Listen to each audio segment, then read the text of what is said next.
ამ წუთებში გიგავალიანის მკვლელობის საქმეზე სასამართლოს ხდომა მიმდინარეობს. საბრალდებო სკამზე დიმიტრი ჩიქოვანია მას ბრალი ერთი კვირის წინ დაუმძიმეს და ჯანმრთელობის განზრახ-მძიმე დაზიანების დაგეგმვას ედავებიან.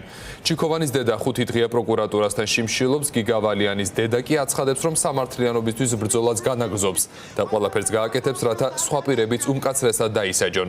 ლიზი ვეკუა დეტალებით.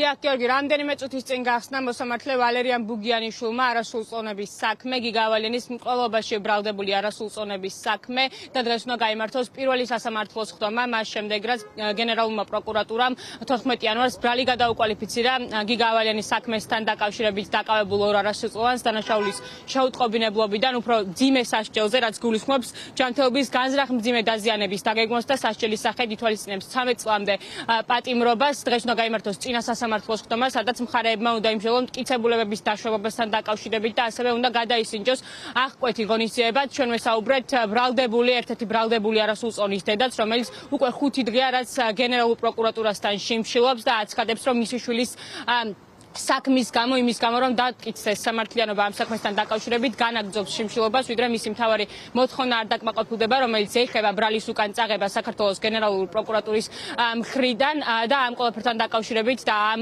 შიმშილობასთან დაკავშირებით ასევე მისი შვილიც გამოთქვამს პოზიციას და მას სასჯელ აღსრულებიდან გამოაგზავნა წერილი, სადაც ამბობს, რომ რაც მიმართა პროტესტის უკიდურეს ფორმას და დაიწყო შიმშილობა. გიორგი გვარაკიძეს, იგივე ვარლამ არავიძეს, ეს ცოდვით დაწერილი ბრალი არავითარ შემთხვევაში არ შერჩება. თქვენ გადაყვებით ამას, იმიტომ გადაყვებით, რომ არაპროფესიონალი გენპროკურორი ხართ. საქართველოს ისტორიაში რომ არ ყოფილა ისეთი.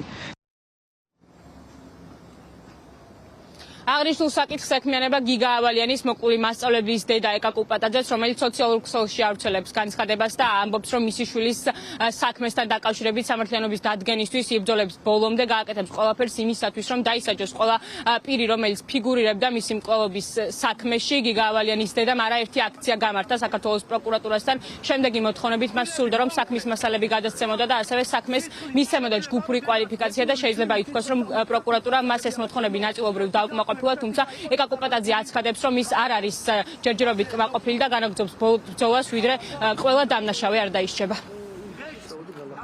2 დღეა ვდარაჯობ შვილის საფლავს, ვერ მოვასწარით გადახურვა და ვიცავ თოვლისგან.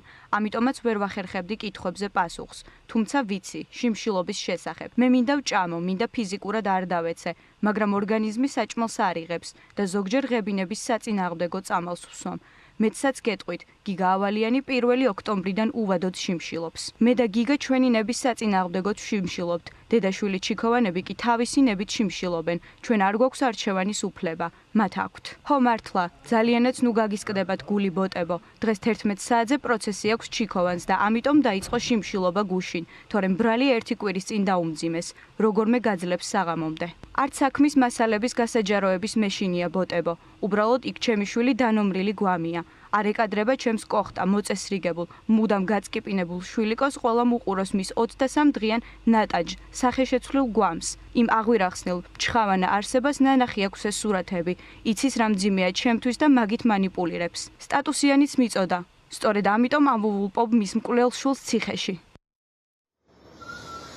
რამდენიმე წუთში გახდება ცნობილი თუ რა მტკიცებულებებს დაურთავენ არასრულწლოვნების საქმეს და რა მტკიცებულებებით იმსჯელებს სამიერიდან მოსამართლე აღნიშნულ საქმესთან დაკავშირებით. მაყურებელს შევახსენებ, რომ გიგავალიანის მკვლელობის საქმეზე ჯამში 4 არასრულწლოვანი არის დაკავებული და გამოძიების მტკიცებით შემთხვევა 1 ოქტომბერს მოხდა და მაშინ, როდესაც გიგავალიანი სახლიდან გამოვიდა თემქის დასახლებაში, როდესაც გამოძიების თქმით მას არასრულწლოვნები ჩაუსაფრდნენ და დარტყმის შედეგად ისეთი ზიანი მიაყენეს, რამაც გამოიწვია გიგავალიანის სიცოცხლის მოსპობა. მან 23 დღე გაატარა კომაში და შემდეგ გარდაიცვალა.